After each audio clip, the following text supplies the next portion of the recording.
I have no idea where I'm going. I think there's a trail down there. I think there's a lift above me. I have no idea.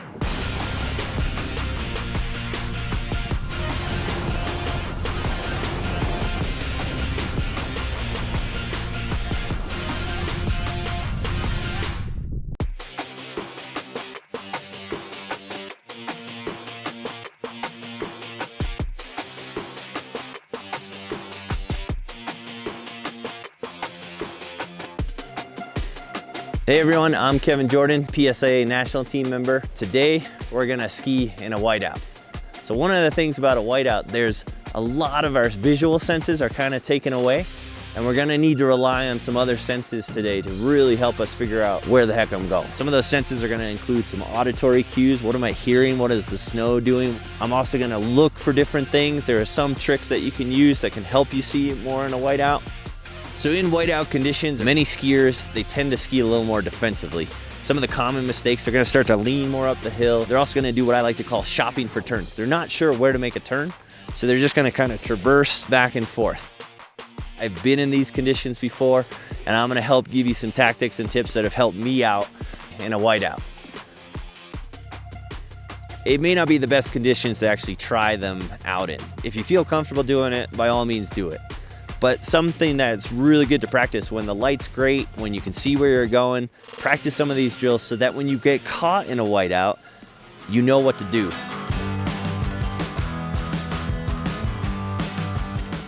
A whiteout's gonna bring some challenging weather conditions, wind, rain, snow. On a normal day, I'd wear something like this.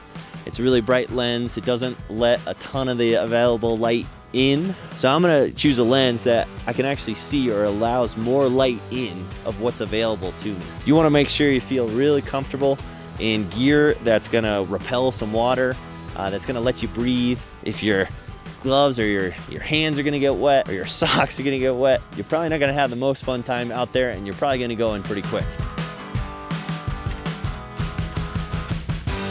When I can't see very well in a whiteout, I'm gonna use objects. I'm gonna look for stuff that provides a little contrast. Looking for trees, I'm looking for piece markers. Those are just gonna help guide me, where are the boundaries? Where is the actual trail, and help guide me down. One of the common mistakes is that people tend to ski in the middle of the trail, especially during a whiteout.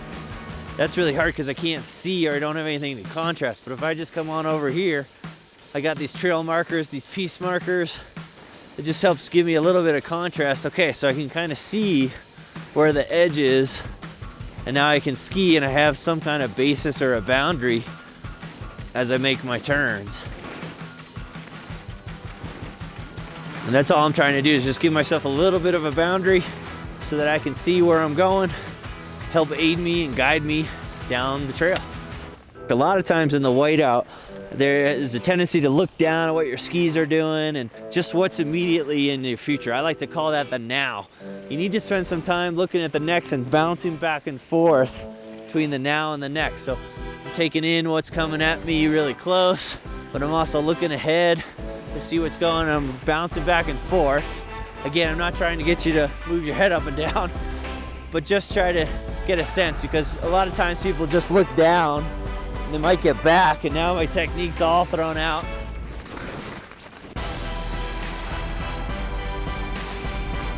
All right. So hey, it was super cloudy and really whiteout conditions up top. I'm gonna move down a little lower on the mountain, but also I'm gonna jump into the trees. Why? Because the snow is really light, the trees are really dark. That provides contrast. If I was just skiing an open trail, an open piste, it'd be a little bit trickier because everything's just kind of white. And if I'm in the cloud, then I'm in the white, and that's why it's called a whiteout. Everything around me is white. So here's where you're gonna find me on a whiteout day, skiing in the trees.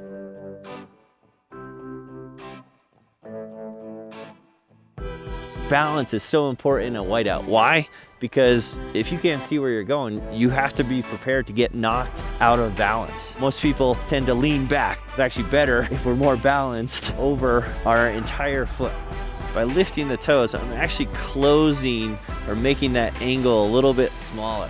And by doing that, it's gonna give me a little more ankle flex. I'm gonna be ready so I can react to different things. All right, so I got toes lifted, but I'm still trying to feel the ball of my foot. And all it's doing is just flexing my ankle. I have good visibility here so I can practice. But if I go into something and I can't see where I'm going, I want to remember that I need to keep my ankles flexed versus trying to ski defensively like this. Now I've lost my ankles. So if I bring my toes up, feel the front of my boots, and really flex my ankles. Hey, so let's use the 4F ratio monitor. This is gonna measure scores from 0 to 100. And we're shooting for scores 45 to 60. Turn on the 4F ratio monitor. Let's go. Okay, so right now I got my 4F ratio monitor on, and I'm starting to get a readout. 52, 46, 53, 39, okay. My turns 56, to the right are a little better. 55, 50, 56, I'm shooting for 45 to 60. 42, 31, 31, 42, 42, 27, 34, 33. All right, 30. so I'm getting lower scores when I'm really far back. So as I'm feeling things internally, I have some external feedback from someone else telling me how I'm doing. And I can make those adjustments on the fly, which can really help me improve, and I can ski a whole lot better.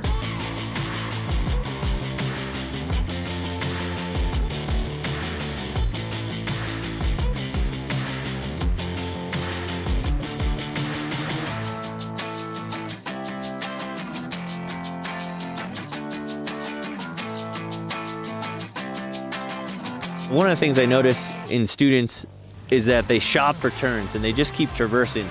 It's really hard to then commit to going down the hill, and it's gonna take forever to get down in some whiteout conditions.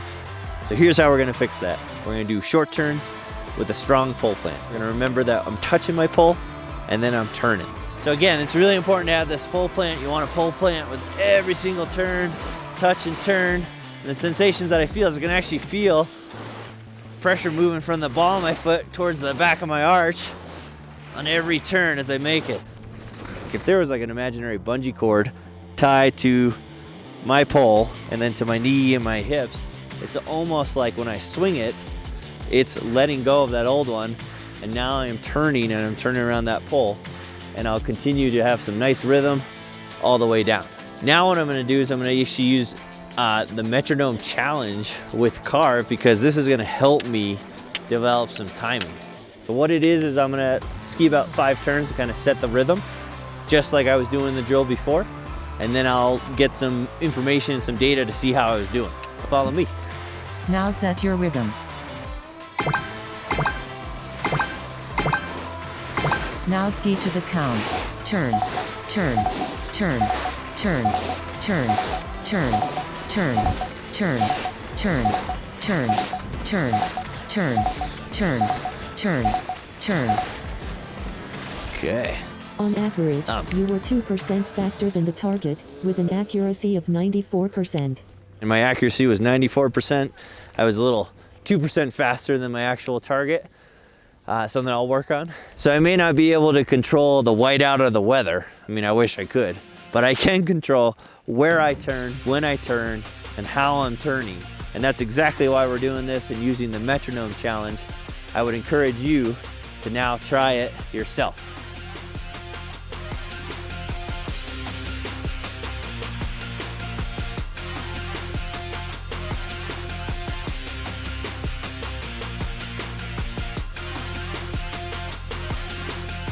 So now I'm ready to ski in the whiteout conditions. I can't see where I'm going. That doesn't matter. I can trust in my training, and I'm gonna drop in.